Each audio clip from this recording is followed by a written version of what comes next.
Hello, everybody. Chris Lee of Southeastern 16, joined by Chris Clark of Gamecock Central. We're going to talk South Carolina football. We will talk about Carolina's opener with Virginia Tech. Before we do that, reminder, we are presented by FanDuel, where you can get player props, same game parlays, and FanDuel's SGP menu is deep and impressive, so you can really build some fun combinations around player performance and game outcomes. FanDuel's got you covered with competitive odds and tons of betting options. Just remember to bet responsibly and have fun with it. Chris, we're doing this Thursday afternoon. The line on the game, Carolina by 7.5, over under at 51.5. Do you have a feel on how accurate that spread and that over under might be? I certainly wish I could know that every week, Chris, but thanks for having me, first of all.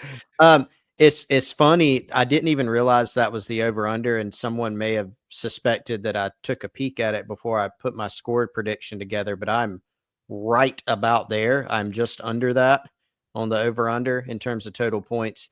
I do have Carolina covering that spread in a win, though. Yes. Yeah, I think they will, too. I'm trying to figure out how this is only 7.5. I feel like on paper, Carolina is clearly the better team. Now, there's two things I can think of, right? Shane Beamer's teams notoriously do not start anywhere near the level at which they finish, which is not a bad thing. It's just a thing. Yeah, and, number two, you got a defense that's plugging in some guys where some big dudes were lost. So those are issues off the bat. Yeah, and I think, another factor you could look to, I totally agree with you. If you look at the other side, Virginia Tech was a team that lost a lot of close games last season. And, at the same time, it almost seems like a contradiction, Chris, because you can look at it and go, okay, that was that team. This team is really, really different. Virginia Tech had some of the most extreme roster turnover that I've heard of. They've got 40, 50 new faces on this team between the high school class and the transfer portal. They had kind of a clear out. Now, they've got some guys back. They have Kyron Drones, their quarterback, back, who's very talented. He's been inconsistent. He battled some injuries last year, but he's talented. So I think if you add up all those things, right, South Carolina typically started a little slower in some openers. Last year, they escaped against ODU. The year before, they had a very disappointing opener against North Carolina. They do have questions on defense. They've even got some questions on offense, which is the phase of the game you probably feel best about that.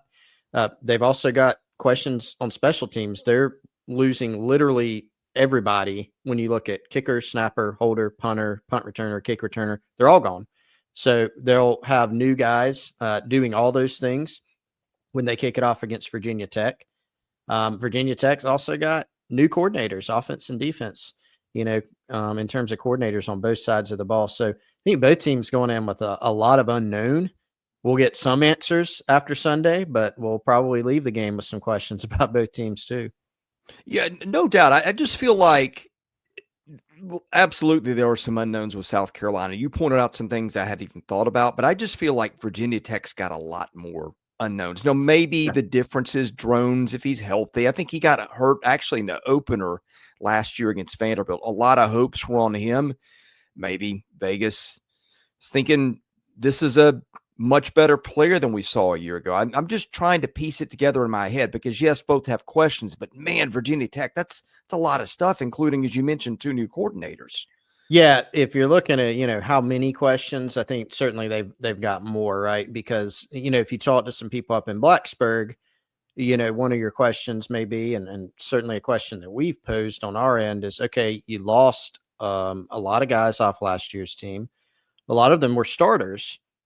How about the guys you brought in? Are they upgrades? Are they the same? Are they not quite as good or something in between? And, the thought is that they've done well in replacing some of those guys, maybe even better at certain positions. But the thing about that, Chris, is it's on paper. You have to go actually see it play out in a game. Then you look at, okay, they brought in a new offensive coordinator. He's got experience. On paper, he'll be a good fit with Kyron Drones, but you're working in a brand new scheme. Same thing with defense. They seem to love what their defensive coordinator, Sam SIDEKICKS, has brought to the table. I might be mispronouncing his name. He was last a defensive coordinator in college at Wofford, 2018 to 2020, school here in South Carolina. and then moved on to the NFL level as an assistant. So there's kind of a lot of, okay, well, how's this going to work? They seem to like him. They think he's smart. They like what he's doing schematically. They haven't test run that in a game yet. So I do think there, as many questions as South Carolina has to answer, I think it's fair to say Virginia Tech's got to answer more, particularly when you look at the backdrop of what they did last year, right, which was overall a disappointing season. Well, we focus a lot on the concerns and the negatives. I'm going to get to some things because there's a lot of positive for South Carolina coming into this. But I do want to ask you one thing. Like, is there anything on paper that you see is a potential matchup concern, given maybe where Carolina is, as you said, losing people, and maybe something we know about Virginia Tech, which again is very hard for me to discern. But you've looked at this a lot more than I have, right? Yeah, I think Kyron, I would start that with Kyron Drones, to answer that question. He is probably your most known commodity, on this football team. And I think he's the guy you circle as the one you have to be the most worried about, not to diminish, anything else they've got in any phase of the game. But he's the one that I think people in Columbia seem most tuned into. And I think he can present a matchup problem because he's a true dual threat guy. He's got big playability through the air with his legs. And when you match that up against a South Carolina front six, they play a nickel.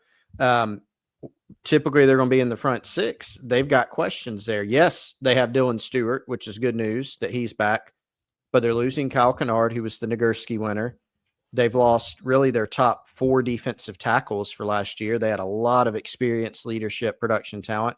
And same thing for their linebacker core. They're losing their top 3 linebackers that played tons of snaps and were seniors for them last year. So if you're thinking about game 1, you're going to be working out some kinks and things like that as you go, having to face a guy like Kyron Drones, who is a dual threat and is talented, is not always the best way to workshop, any of those things in week 1. So I would present that as probably the biggest matchup issue that you got to be concerned about if you're South Carolina. Well, on the other hand, Virginia Tech's got to be concerned about a guy named LaNorris Sellers. And what a weird year for quarterbacks in the league. Like, I feel like from a top-end talent perspective, my goodness, I mean, you've got Arch Manning, you got Sellers, you got, Georgia and Alabama turning it over to guys we haven't seen a lot, but we're particularly Alabama highly rated. You got, Diego Pavi at Vanderbilt, John Mateer at Oklahoma. Like, there's a lot of dudes, but some people think that Sellers is not just the best guy of the bunch of all those, but maybe the best in the country, maybe even a guy that could go 1-1 next year. What do you think he ranks at this point? I mean, it's hard to even go through. I mean, DJ Lagway, Florida. I mean, you could go through Garrett Nussmeier. Nussmeier. I mean, there's so many of them. It's no doubt an elite year. I'll say this, when you're watching LaNorris Sellers last year, particularly in the second half of the season, when the team, I think he flipped a switch and so did the team. After the narrow loss to Alabama, they go to Oklahoma and really dominate that game, especially defensively. And then even after that game, I think the offense continued to come along. And a lot of that was Sellers, individual growth. There were times where he looked like the best player on the field in SEC football games where there's tons of talent and first-round talent on the field. He can make plays, Chris, that quite frankly, I don't know if anybody else in the country can make. You look at some of the runs he made against Clemson. Look at some of the plays he made against Texas A&M where he's got a couple of 5-star defensive linemen who have him dead to rights and he wiggles out and makes a play. Same thing against Missouri. He just made so many plays where you're like, that is an elite talent as a football player. Shane Beamer, down on the field after the Clemson game said, hey, that guy's the best player in the country. And, there was some emotion involved in that, obviously, with what he had done on that 3rd and 16 touchdown run. But you can build a case for that. The exciting thing about Sellers is he can get better. That was his redshirt freshman year. It was his first year as a starter. I saw one quote that was kind of ridiculous to me that we've been poking fun at. An anonymous SEC coaching source had told Adam Rittenberg from ESPN that Sellers, he didn't get the hype. He's basically Anthony Richardson. Ugh. I don't see that No. personally. There's kind of a narrative around Sellers. Oh, he's a running back. He can't really throw the football. And if you actually, watch the games or even look at the statistics, he was third in the SEC in completion percentage last year.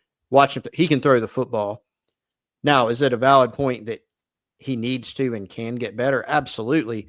It's not an arm talent issue. It's getting more comfortable, better anticipation, getting rid of the ball earlier so you don't have to wriggle out of a gang tackle from 2 5-star defensive linemen, right? Like, he can make those plays when they present themselves, but you'd rather him not have to be Superman all the time. So that's the good news because, Chris, when you play this schedule, SEC schedule, you play Virginia Tech, you play Clemson, things are going to go wrong and break down. Yeah. 16 can overcome that and turn that negative play into something great. I think for him, it's about taking that next step as a passer and just an overall player. But yeah, he is an incredible talent that I think could elevate this team. Well, I remember last year before the season, Shane Beamer just talked so glowingly about him. And Shane's an emotional guy. Sometimes you take a little bit of that with a grain of salt. But like you heard the leadership stuff. You look back to what he put up in high school. I mean, it's high school. But I mean, he was putting up video game numbers as a high school player. And I always like to hear my coach talk about my quarterback as a guy who's a leader. So you had that right off the bat. He just seemed like he's just so liked and level-headed. That's a good start. And then it's, to me, like, stats can be misleading. Some of these guys can put up huge numbers in games against overmatched opponents or you're down 3 touchdowns. To me, it's, do you make winning plays at big times? And not only that, he can do them with his feet and his arm. And look, Chris, I'm with you. I don't know what the answer is. I mean, Arch Manning is supposed to be this almost generational guy, but he sat the bench for 2 years. There's the little spell we had a Lagway where you could argue he's the best, but I feel like in terms of guys that have proven they can win games a lot of ways, I mean, it may be him and Nussmeier, but Nussmeier's is all passing. So, I mean, I think the case is there that he's the best guy. Again, I don't know the answer, but I can see it. Yeah, I think he's the most talented out of all of them. And, I really like, again, I'm a huge advocate for SEC quarterbacks this year. Like we may be at the end of the year, we may be saying, sure, John Mateer is the best of them. I mean, that might not be a surprise. I've always loved DJ Lagway's talent. I mean, some of the things he can do are breathtaking. Especially after watching, as controversial as that game was, the LSU South Carolina game, Garrett Nussmeier was super impressive to me. I mean, the guy is tough as nails. He's got that it factor, Yeah. I think when you look at LaNorris, it's like nobody is more physically talented than LaNorris Sellers. Yeah. That's the thing I'm convinced of. Is he the best quarterback right now? Maybe not. By season's end, he could be, but I'd already easily have him, even in a league this good, top 5, and yeah. I think that here's another good thing to, maybe this is a better way to answer it. Shane Beamer's fond of saying, and I know all coaches say this kind of coach speak, I wouldn't trade him for anybody else. If you gave me a quarterback draft and said, pick a quarterback from the SEC to put on your team, am I biased being in the South Carolina bubble? Yeah, probably. Yeah. But I don't know who else I'm taking over him, to be honest. Well, there's trading, and there's also, trading with the context of your team. And it feels like he's got everybody's respect. So like if it's a push, you wouldn't do that. But that's right. Right. But I mean, yeah, I'm looking forward to seeing him. I feel like he's a kid that you really root for. I think one of my questions is, and one of them got answered this week with the Faison clearance. So now they got, as I like to say, Diego Pavia can hand the crown of grandpa, the SEC, over to Faison. I don't know what the birth dates are, but Faison was a 2019 kid and Pavia is 2020.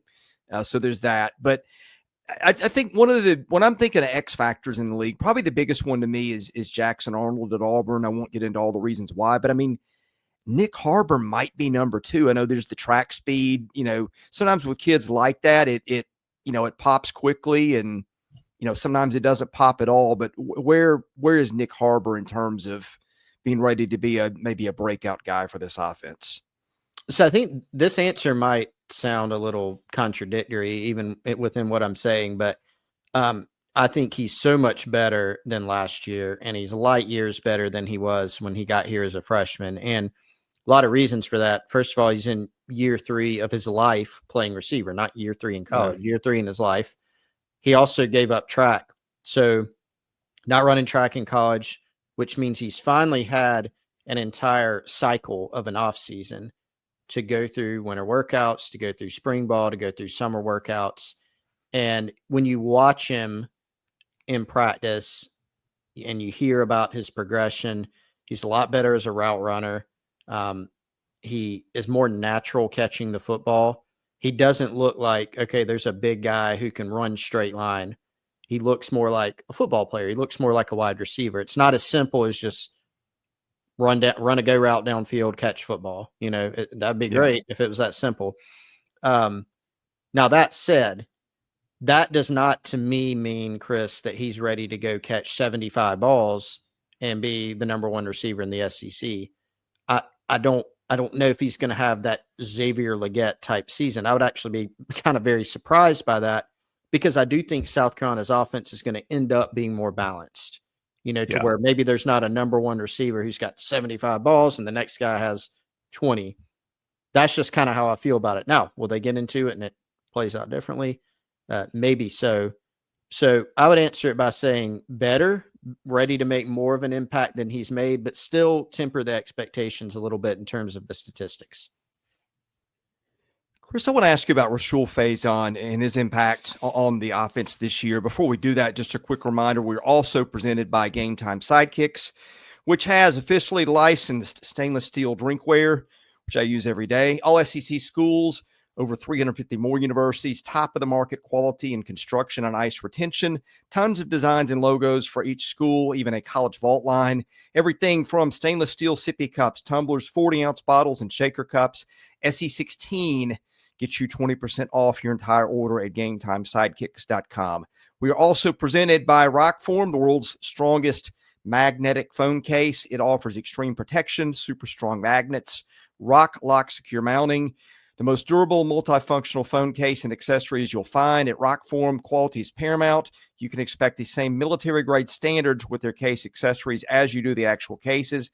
SEC25 for 25% off your entire order at ROKFORM.com or OKFORM.com. I use them too. Terrific stuff. I hope you guys will, listening out there, will go out and get yourself one as well. All right, Chris, the Faison question. I know that was a big deal. A big ad for South Carolina. People that have watched him more than I have think that's a huge addition. I know older guy has not played the level of competition he's about to play, but what do we think the impact is here? Yeah, I think you have to, color everything I'm going to say with the caveat of, so we're not having to repeat it over and over. Yes, he's stepping up from the Mountain West to the SEC. So in that regard, it's different from South Carolina landing a Rocket Sanders, right, who did what he did at Arkansas at an SEC school. It's a little bit more of an apples to apples comparison. That said, South Carolina really likes Rashul Faison. He got a lot of interest out of the portal. I think he visited Alabama, Florida State, North Carolina. And there were some questions. They knew when they picked him up that they were going to have to navigate this, eligibility issue. They navigated it successfully. It took 200-something days, but they got it done. And so now he's available. And Chris, the thing about Rashul, he's such an interesting back. This isn't a guy that you look at and go, yeah, that's a guy that, he's 75 yards potentially in the blink of an eye. He's not a speed burner, but he does have explosiveness in that he's a chunk yardage back. He rushed for 1,100 yards at Utah State last year. He broke 69 tackles, broke 10 in one game against Boise State. And I fully realize I'm going to jinx him, but he's never fumbled at the college level. So he checks a lot of those boxes, really patient runner, has really good vision, really good balance. And so you're right. I think a big ad, somebody that if he's not the starter, which I tend to think he will be, at least at some point, he's going to play a lot, and they're thrilled to have him in the backfield. Well, one thing that keeps running backs off the field too is pass protection. I would presume, Yeah. being as old as he is, he understands that pretty well. Yeah, I mean that you're right. That is always the question. It's a really experienced guy. You know, he's been in college a while. He has not played at the Division I level, but 2 years at Utah State. His other experience has been junior college, right? The year at Marshall, he wasn't even actually on the football team. That was the year that was kind of in question in terms of his waiver eligibility. But yeah, that's what I've heard is that he'll help them. He can help them a lot in the passing game. Pass protection, it's going to be different than what he did schematically at Utah State. So are there still maybe some questions there? Yes, but they feel like he's a pretty well-rounded running back. The defense is the relative concern. As you pointed out, Dylan Stewart up front, going to be a first-rounder one day. I've seen Jalen Kilgore get some first-round mocks. Probably not a lot of potential future first-rounders, that get talked about less than he does. I've heard Shane Beamer rave about Fred Johnson, his athleticism. Sounds like he may be the next guy to take a step at linebacker. It's hardly one that's bereft of talent, but I also lost some dudes. So how do you reconcile the defense compared to what it was a year ago? Yeah, I mean, to go back to earlier, it's hard to lose the Nagurski winner, Kyle Kennard at edge, your top 4 defensive tackles, 2 of whom were drafted. Nicky Manwari, who was on the verge of being barely fell out of the first round and was a physical freak. And, your 3 starting linebackers, like that's tough to overcome. Even if you have a lot of talent on your team, you're asking them to step into bigger roles. So the good news is I think they have recruited well. You've got at linebacker, J.R. Johnson, who was a 4-star guy, 6'4", 240, can run, looks the part. Played in every game last year, but mostly on special teams. You've got a couple transfers in Sean Murphy and Justin Okoronkwo, who were once recruited by Nick Saban to go play linebacker at Alabama. Sean Murphy's had some injuries, hasn't put it together yet, but they seem to have really liked his progress. Justin Okoronkwo is going into year 2. So they've got some talent there. But again, the leadership, the experience, and then the guys up front, it's hard to replace those 5 players up front that I just mentioned, even if you have Dylan Stewart. So you're asking Nick Barrett to step into a bigger role. You're hoping you can unlock more potential from Monkel Goodwine, who was a former top 100 guy. Gabe Brownlow-Dindy, who was a 5-star who originally went to A&M, has transferred in. What can you get out of them? What does the other edge spot opposite Kennard look like? They'll piece that together with some guys like Brian Thomas Jr. and JT Gear who are returning. Will it be as good as last year? I don't think you can fairly say that on paper, but can you be pretty good? I think, of course they're shooting higher than that, but when we're analyzing it for our purposes, I think it's got to be just a group that's solid, that's good, recognizing you could potentially take a step back, especially early in the season as you're continuing to gel and figure things out. Chris, on the way, I want to ask you anything of note that we didn't get into today that's worth a mention with this team, especially for this opener. Before we do, just a reminder, we're brought to you by FanDuel, where you can get odds on South Carolina to make the college football playoff. Yes is plus 570. No is minus 900. Goodness. I think this is potentially a playoff caliber team. That the schedule, I think, is going to be the question. Carolina could be a team that really puts the strength of schedule emphasis proclamation to the test. They could. You want to so you'd like to avoid that question altogether, but in leaving some room for error, we know that the college football playoff has, kind of a new way of measuring that. Now, how much will they weigh into it? We'll see. Man, it does seem like, Chris, that this year, if you're in the SEC, and particularly for a team like South Carolina that does not play an easier SEC schedule, and also bookends with 2 Power 4 opponents, one of which is Clemson, who's a preseason, top 5 team who's getting a lot of playoff love, probably deservedly so. Don't you think 9-3 probably gets you in? You would hope so, right? So I think that's what you look at. Even if you look, you can be a really good football team, really talented football team, and if you have a few close games that don't go your way, you've got 4 losses, 5 losses. It's such a tough league. A lot of the teams they play should be improved from last year. Oklahoma will not be totally inept on offense, I don't think. Alabama may be a better football team than they were last year. They play both of those teams. So the schedule is incredibly difficult, as usual. It always is for them. But that's certainly the case this year. So, Shane Beamer's talked about wanting this team to take things farther, not leave things to chance so much. It is going to be a difficult road to try to get there because, man, if you're looking at, hey, you need to be a minimum 9-3 to make the playoff, that's tough when you look ahead at this schedule. Chris, I've sort of put together a model that categorizes games. Tier 1, like if this were the net in basketball, Tier 1 is like playoff caliber team. And like this accounts for home field, right? So like you could face a team that's not quite there, but close, but it's a road game. So it counts as that. You could play a team that's borderline at home. It slips down to the next tier. I've got Carolina playing 4 games against playoff caliber opponents.